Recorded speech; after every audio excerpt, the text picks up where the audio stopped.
Hey guys, I'm Lucas and welcome to K-News 62 about Virgin Galactic's SpaceShipTwo. I have to admit, I was completely unaware of it, but yep, they're back.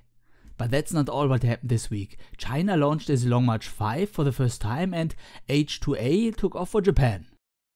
Long March 5 is now the biggest rocket China has, with a launch capability of 14 tons to a geosynchronous transfer orbit, very similar to the Delta for Heavy. It has a liquid hydrogen-oxygen first and upper stage and kerosene-oxygen strap-on boosters. On top is the payload, which was a test craft for electric propulsion, also known as ion drives. I am really happy China is ditching its hypergolic fuels because their spent stages are known to drop back on land. Japan's H-IIA uses liquid hydrogen-oxygen too on its first and upper stage, but has solid boosters on the sides. It took off with Himawari 9 on top, which is a weather satellite, which was put in a geosynchronous transfer orbit.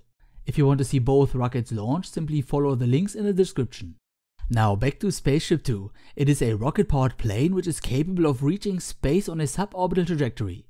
The plane itself consists of two main parts: the body, which harbors the rocket engine in the back, and its rotary wings. These can change their orientation mid-flight to increase the stability during re-entry, like so.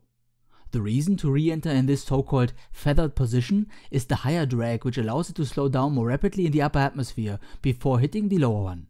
The ship itself is mounted below a bigger jet engine powered mothership called the White Knight. There is no launch date or live stream, but they performed two short test flights on November the 1st and 3rd. In both cases, the team decided not to release the ship and wait for another attempt.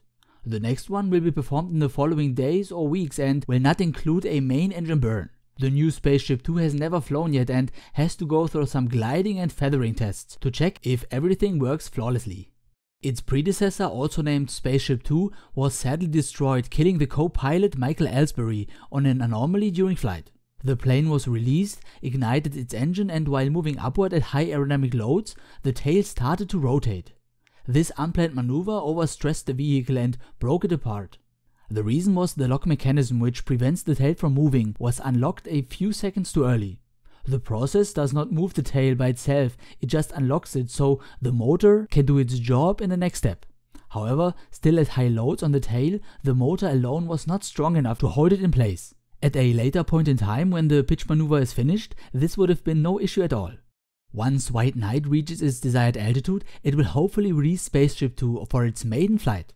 The hybrid rocket motor will, as mentioned, not be mounted or at least not fueled on this particular flight.